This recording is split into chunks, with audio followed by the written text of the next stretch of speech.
Sup guys, welcome to the video. Welcome to another great review from Dope Car Tech. I've really been impressed with Kia and what they stand for from a design perspective, from their overall tech features. Take for example the German counterparts such as Mercedes-Benz, Audi and BMW. For instance, the design of a Mercedes-Benz, they actually look similar. The S-Class looks like the E-Class, the E-Class looks like the C-Class. You know, it's very hard to distinguish between you have to look into details before you can distinguish the difference between each model.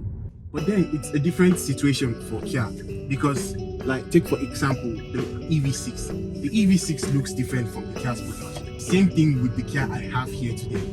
This is the 2023 Kia Niro.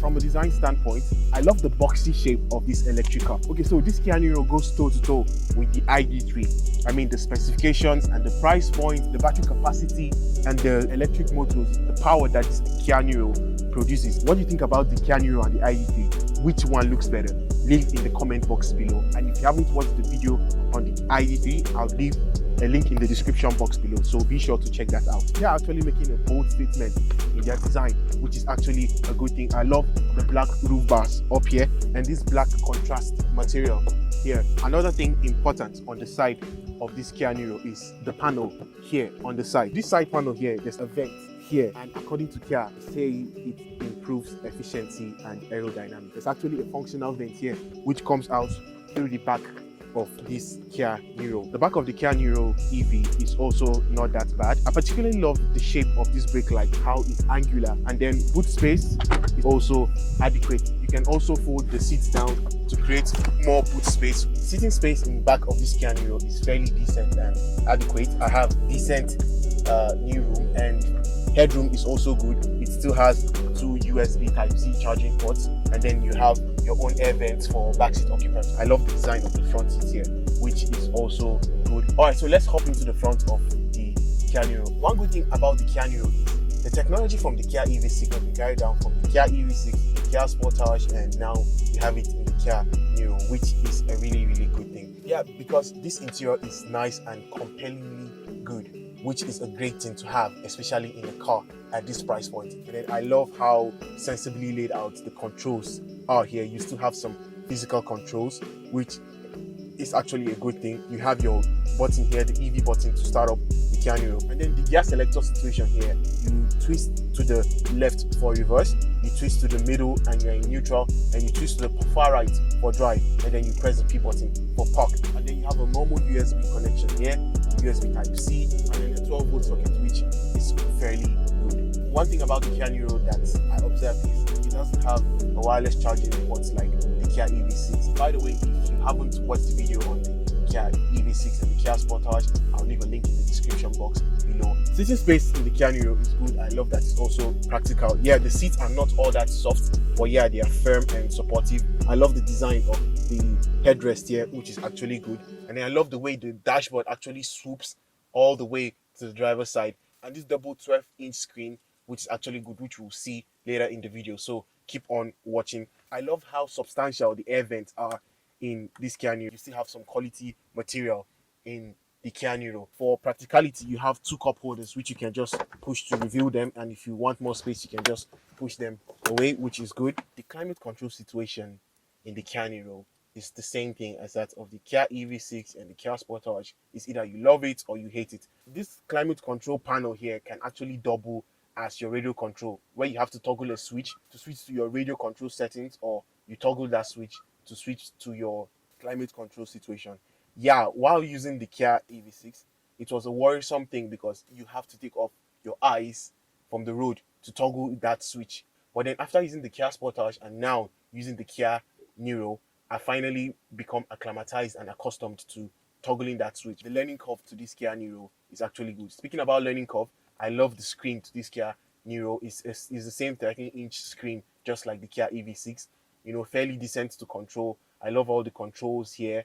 You have the settings for your EV, climate, you know, just very easy to use, and it's actually also very responsive, which I also like. Kia has integrated a lot of things. Yes, of course, this actually has Apple CarPlay and Android Auto, but then the Apple CarPlay and Android Auto in this Kia Niro is actually not wireless. You have to use your USB and connect to the screen to use your Apple CarPlay or your Android Auto, which is not much of a complaint to me.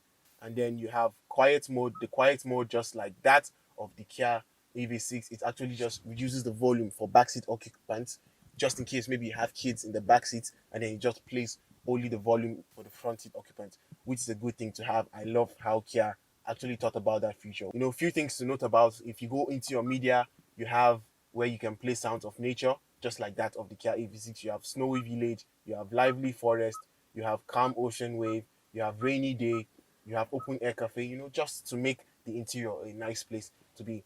And one thing I like about this, it shows in the infotainment system the nearest charging port which you can actually use. Actually shows what car functions are consuming electric battery. Okay, the infotainment system of the Kia Niro is also very good. It has vital vehicle information, which I really, really like. And I love the steering feel of the Kia Niro. I mean, we're going to see how great the Kia Niro is when we drive. You have your logically placed buttons here. The buttons on the left are the adaptive cruise control, which this Kia Niro is equipped with. Can actually steer to keep you in lane and then drive at an accurate distance from the car in front of you, which is actually good. The buttons on the right here is for your media control and your telephone. And then there's another button at the bottom of this steering, which are your drive modes. So this Kia Niro has sports mode, eco mode, and comfort mode. And then I love the way that when you switch between eco mode and normal and sports mode, the graphics or the dials in the infotainment system actually switch, just to give you that aesthetic feeling that something is going on in the Kia Niro, which I actually like. The paddle shifters at the back of this Kia Niro are to control the regenerative braking. This is actually good because, of course, electric cars, when you have regenerative braking on, when it slows itself down, it actually recuperates some energy back into the battery, which is actually good, which makes this Kia Niro a really, really efficient car, which will see how much range and how much battery capacity it is in this Kia Niro. The charge port situation on the Kia Niro is different from other EVs. Strangely enough, the charge port of the Kia Niro is actually located in front of the Kia Niro. I thought about having the charge port in front of an electric vehicle. If at all you get into a minor crash with this electric vehicle and the charge port is in front, I think that will do a lot of damage to the electric system of that electric vehicle. But then that is just my thoughts. What are your thoughts about that? The charge port is not power opening like that of the Kia EV6. You push it and then you open up the charge port. First of all, I like actually that there's a battery indicator here to show the level of battery or to show the level of charge which is left in the Kia Niro. Speaking about battery and charging, this Kia Niro is equipped with a 64 kilowatt hour battery capacity, which is good for a real world range of about 463 kilometers, which is not bad. That is about 358 miles. This Kia Niro can charge at a DC fast charger, and the peak charging for the Kia Niro is 100 kilowatts, which can charge the Kia Niro from 0 to 80% in 50 minutes, which is not that bad. And then if you install a wall box charger in your house to charge up the Kia Niro, well, that will take about 7 to 8 hours. Kia has actually equipped it with the vehicle to load functions. The vehicle to load function is a very convenient feature to have, just if you want to plug in other external devices to your Kia Niro. Of course, this is the device here. You plug it in here. To use it, you actually press the on button here, and then you can connect an external device to the Kia Niro, which is a good thing to have. That being said, the 201 horsepower electric motor driving the front wheels produces 255 Newton meters of electric torque with a 0 to 60 time of about 7.5 seconds, which is not all that fast, but then it's good enough. I love the front end of the Kia Niro. And then, of course, Kia and their bold design statement. I like the LED light bar here, which Kia actually calls a heartbeat car. It's also equipped with a front boot or a frunk, whichever way you want it. Driving this Kia Niro in town is actually very easy. Of course, it's an electric car. There's no internal combustion engine whirling in front of you. It's actually silent. But then the Kia Niro is not as refined as the Kia EV6.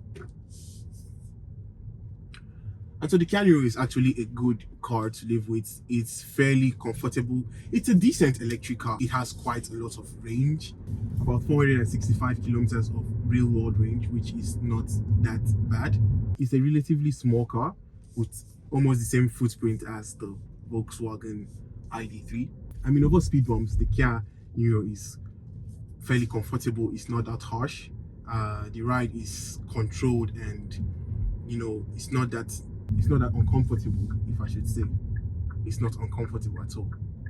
Highway driving in the Kia Niro is also good.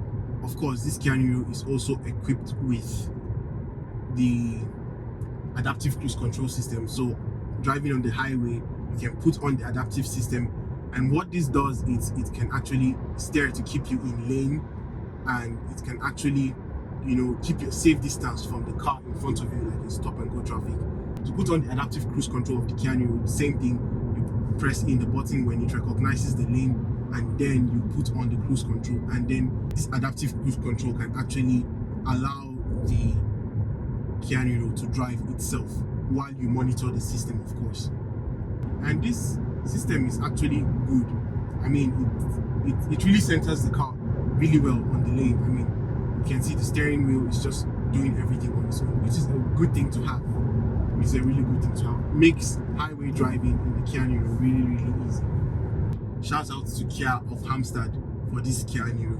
They're actually the best Kia dealership in Holland, and it's actually wonderful getting great cars from them. The steering wheel is not that sharp, but then it's still precise, and it's a bit light, the steering wheel of this Kia Niro. But then one thing I noticed about the steering wheel, it's not a really communicative steering wheel, so you don't get to know what the front tires of the Kia Niro are doing. But then it's a great feeling steering wheel. It's precise enough, it's accurate, it's decent, and it's good. So talking about steering wheels, we are going onto a back road, and then we'll be testing the sports mode of this Kia Niro. Of course, this Kia Niro has 3 driving modes, and on the subject of driving modes, this Kia Niro is equipped with regenerative braking, or the I pedal as Kia would name it. And what this does is, with the paddle shifters at the back of this steering wheel, you can actually use to control how much regenerative braking you get from the Kia Niro, which is also good. And then, talking of driving modes, there's a mode select button here at the bottom of the steering wheel. You can use it to toggle between normal, sports, and eco mode, and I love the way the graphics change. Okay, so testing out the sports mode of the Kia Niro, you switch into the sports mode, and yeah, the electric torque comes in more instantly, and then from what I can feel, the steering is a bit more sharpened, and the throttle response is a bit more sharper. Floor that again, and one thing with the way the Kia Niro delivers its power, it's kind of in sports mode, it actually delivers the power progressively. It's not as instant as the Kia EV6, but then it progressively delivers that electric power. The power doesn't just slams you back into your seats, it's kind of built up like an electric surge, if I should say. You're not really encouraged to push this electric car, or you're not really encouraged to drive this car in sports mode. As a matter of fact, sports mode is actually pointless in some cars, like the Kia Niro. I mean, okay, yes, the sports mode is, sometimes I would say it's a gimmick, because it's not a feature you always use in this car. It's not a feature because it's front wheel drive. The steering wheel is not that communicative, so it doesn't inspire confidence. You can't drive this car as enthusiastically as you'd want. You cannot drive it. Yes, it's an electric car, the power will come instantly, but then it's not fun. It's not a fun car to drive. But the other thing it does well as being a daily driver car it does it exceptionally well. The brakes in the Kia Niro is also really good. I love how seamless the regenerative braking and the normal mechanical braking of the Kia Niro has been integrated. It's been absolutely nice, daily driving the Kia Niro. It's a really, really good electric car. It's almost impossible to go wrong when you choose an electric car from Kia. It's comfortable, fairly decent to drive, good amount of range. It's an efficient electric vehicle. You can never go wrong when you choose the Kia Niro. So keep on watching the video. So all in all, I really love the Kia Niro. It's a good car and it has all you need. Thanks for watching this video, and I'll catch you in the next one. Peace.